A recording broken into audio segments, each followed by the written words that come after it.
Praise the Lord. இம்மாத வாக்குத்தத்தம் எரேமியா 30:8. உன் கட்டுகளை அறுப்பேன்.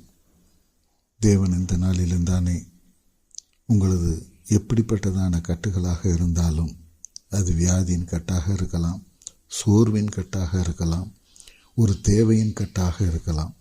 எதுவாக இருந்தாலும் கர்த்தருடைய ஆவி பலமாய் இறங்குகிற போது அந்த கட்டுகள் எல்லாம் அறுக்கப்படும் என்று வேதம் சொல்லுகிறது. நியாயாதிபதிகள் 15:14 சிம்சோனின் கட்டுகள் அறுக்கப்படுகிறதை நாம் பார்க்கிறோம். அப்பொழுது கர்த்தருடைய ஆவி அவன் மேல் பலமாய் இறங்கினதினால் அவன் புயங்களின் கட்டியிருந்த கயிறுகள் நெருப்புப்பட்ட நூல் போலாகி அவன் கட்டுகள் அவன் கைகளை விட்டு அருந்து போயிற்று என்றபடியாக வேதம் சொல்லுகிறது. அக்காரியம் கர்த்தருடைய ஆவி அவன் மேல் பலமாய் இறங்கினதினால் இந்த நாளிலே நம்முடைய எப்படிப்பட்டதான கட்டுகளாக இருந்தாலும் கர்த்தர் அதை அறுத்தறிய அவர் வல்லவராக இருக்கிறார். அப்போஸ்தலர் நடபடி 16:25-26 நடு ராத்திரியிலே பவுலும் சீலாவும் ஜெபம் பண்ணி தேவனை துதித்து பாடினார்கள். காவலில் வைக்கப்பட்டவர்கள் அதை கேட்டுக்கொண்டிருந்தார்கள்.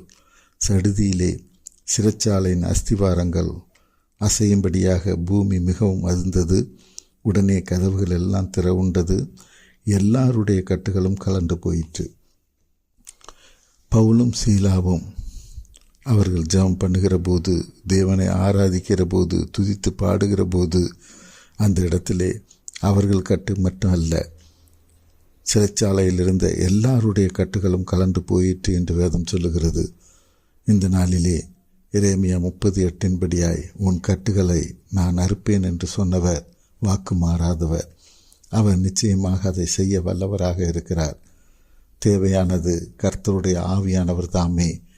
இதோ நம் மீது இறங்கும்படிக்காய் நாம் ஜெபிக்கிறவர்களாக ஆராதிக்கிறவர்களாக இருக்கிற போது, அது எப்படிப்பட்டதான கட்டுகளாக இருந்தாலும் தேவன் இந்த நாளிலே அதை அறுத்து போட வல்லவராக இருக்கிறார். அப்போஸ்தலர் நடபடி 12 நாம் பார்க்கிறோம். இரும்பு சங்கிலியால் கட்டப்பட்ட பேதுரு முதல் காவலையும் 2ஆம் காவலையும் கடந்து இரும்பு கதவு தானாய் திறக்கப்பட்டு வெளியே வருகிறார். காரணம் என்ன? அப்போஸ்தலர் நடபடி 12:12 அதுக்கான காரணம் சொல்லப்படுகிறது. மார்க்கு என்னும் பேர் கொண்ட யோவானுடைய தாயாகிய மரியாள் வீட்டுக்கு வந்தான். அங்கே அநேகர் கூடி ஜெபம் பண்ணி கொண்டிருந்தார்கள். இதோ இவர்களுடைய ஜெபம்தானே பேதுருவின் கட்டுகளை எல்லாம் தானே அறுக்க வல்லதாக இருந்தது. இரும்பு சங்கிலியால் கட்டப்பட்ட பேதுரு என்று வேதம் சொல்லுகிறது. 1ஆம் காவல் 2ஆம் காவல் எல்லாத்தையும் கடந்து இரும்பு கதவுகள் எல்லாம் தானால் திறக்கப்பட்டது. தேவன் இந்த நாளில் அது எப்படிப்பட்டதான தடையாக இருந்தாலும் தானே உன் கட்டுகளை அறுக்க அவர் வல்லவராக இருக்கிறார். இந்த நாளிலே நம்மளை ஆசீர்வதிக்க வல்லவராக இருக்கிறார். நமக்கு விடுதலை கொடுக்க வல்லவராக இருக்கிறார்.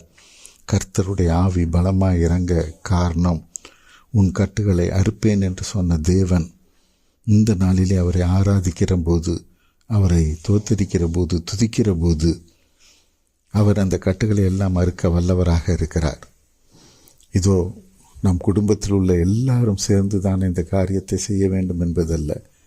இந்த காரியம், இந்த வார்த்தை, இந்த வாக்குத்தத்தம் உனக்கு கொடுக்கப்படுகிறனாலே நீ முதலாவதாக இது இந்த கட்டுகளை அறுக்கும்படிக்காய் தேவனை நோக்கி ஆராதிக்கிற போது, ஜெபிக்கிற போது, தேவன் உன் கட்டுகளை மட்டுமல்ல உன் குடும்பத்தின் கட்டுகளையும் அவர் அறுக்க வல்லவராக இருக்கிறார். ஜெபிப்போ. தோத்திரம் ஆண்டவரே, உமது எல்லையில்லா கிருபைக்காய் நன்றி செலுத்துகிறோம்.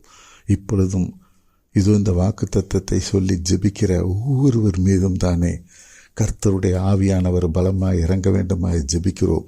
அவர்கள் கட்டுகள் எப்படிப்பட்டதான கட்டுகளாக இருந்தாலும் இந்த நாளிலே அது அறுபட்டு போக வேண்டுமாய் ஜெபிக்கிறோம். நீர் அதை செய்ய வல்லவராக இருக்கிறபடியினாலே உம்மை தோத்தரிக்கிறோம், துதிக்கிறோம், உமக்கு நன்றி செலுத்துகிறோம். அப்பா, ஆசீர்வதிப்பீராக. எங்கள் ஆண்டவர் மீட்பர் இரட்சகருமாய் இயேசு கிறிஸ்துவின் வழியாக எடுக்கிறோம் நல்ல பிதாவே. ஆமென்.